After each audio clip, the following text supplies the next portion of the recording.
The story of Shadrach, Meshach, and Abednego is one that many of us learned as children. It comes from the book of Daniel and is about three friends who refused to bow down to a golden idol and were thrown into a fiery furnace by the king. They were miraculously saved by an angel who protected them from the flames. The lesson being that God is with us, even in the scary times, and that faith in God will protect us from harm. Later on in life, we also see how it is about standing up for what is right, even when it's hard, and resisting peer pressure when making the moral choices we must make in life. And still later, we may also come to understand through experience that those who are courageous do not always emerge unscathed by the fire. Nevertheless, this story has continued to inspire the people of God down through the ages, most especially during difficult times. The story takes place in Babylon during the time of the exile, when King Nebuchadnezzar sought to unify his kingdom by essentially establishing a state religion. Soon, however, he was informed by his advisors, "There are some Jews whom you have set over the affairs of the province of Babylon, Shadrach, Meshach, and Abednego, who pay no attention to you, your majesty. They neither serve your gods nor worship the image of the gold you have set up." Angry, the king summoned them and asked them point blank, "Is it true, Shadrach, Meshach, and Abednego, that you do not serve my gods or worship the image of gold I have set up? Now, if you are ready to fall down and worship the image I made, very good. But if you do not worship it, you will be thrown immediately into the blazing furnace.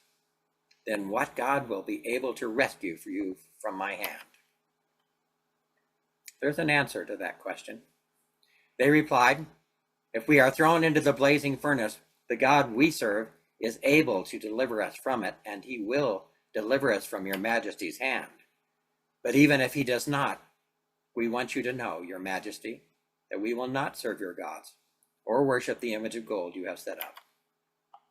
There is no way that the king could allow such defiance, and so he ordered them to be thrown into the fire. So these men were bound and thrown into the blazing furnace, which was so hot that the flames of the fire killed the soldiers who took up Shadrach, Meshach, and Abednego, and these three men, firmly tied, fell into the blazing furnace. And so they died as martyrs. No, not really. But I have often thought about this story in comparison with many other stories about believers who were persecuted and died rather than betray their faith in God.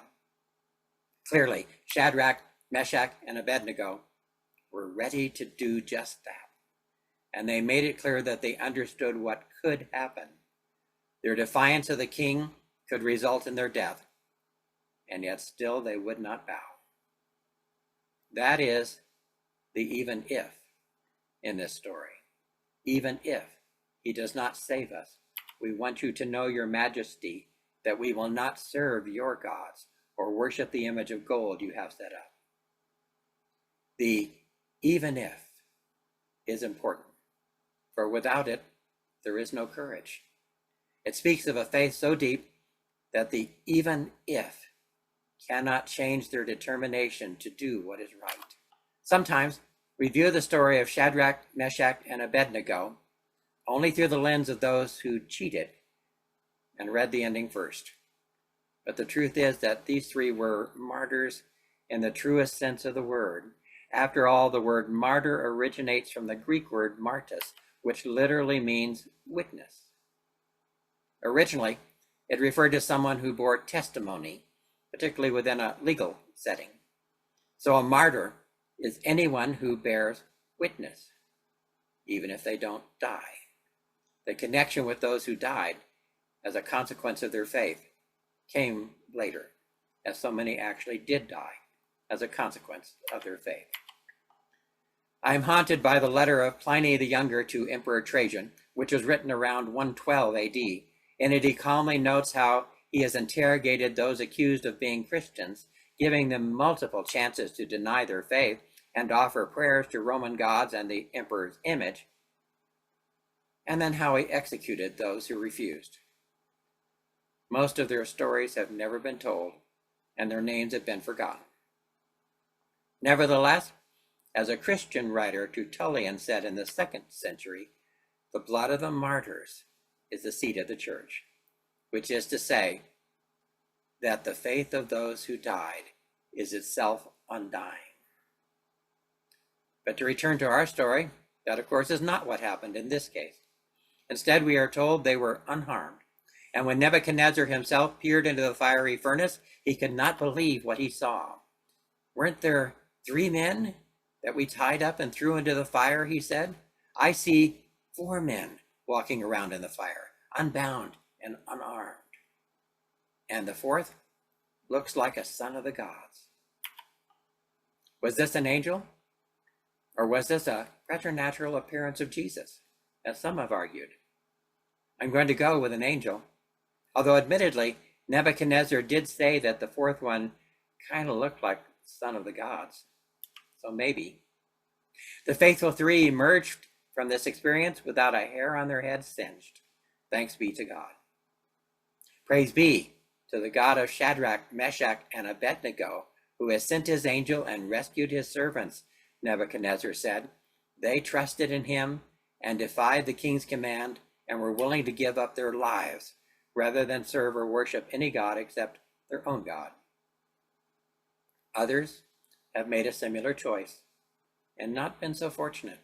Down through the ages, this story reemerges from time to time among those in difficult circumstances. In Jewish tradition, the story has been read as a model of faithful resistance to idolatry and assimilation. The refusal to bow down to the golden image echoes the Shema's call to worship God alone. In Latin America, this story has been embraced by theologians and activists alike as a symbol of standing up against unjust regimes, which they are all too familiar with. They too see the 4th figure as Christ himself, Christ in solidarity with those who resist tyranny. And during the time of slavery in the United States, this story became a powerful symbol of deliverance and divine justice. They embraced the fiery furnace as a metaphor for the suffering of enslaved people and their hope for liberation one day. The image of God walking with the 3 men in the fire offered them assurance that God was always present even in the midst of their oppression. It all boils down to obeying the 1st commandment. Thou shalt have no other gods before me. Keeping that commandment means no person or authority on earth can ever speak louder than the voice of God in your heart. That voice and no other must guide you. This is the very foundation of our faith. It is not based upon any belief that God will always protect us from all harm, but rooted in our determination that God will be our God, God alone and none other. For no other God can do what this God does, including stand with us in the fire, come what may. For Shadrach, Meshach, and Abednego, this was very much a covenantal thing, one with personal circumstances, certainly. Their defiance of the king and their refusal to obey the law was a direct expression of their covenantal fidelity to God.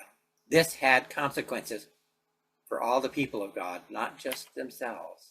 To have bowed down would have further broken their mutual covenant with God and with each other as the people of God.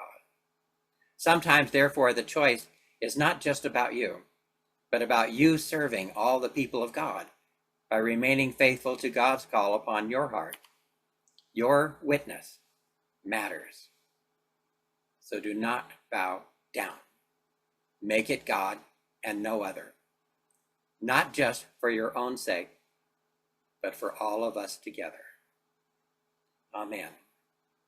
Be safe, and God bless you.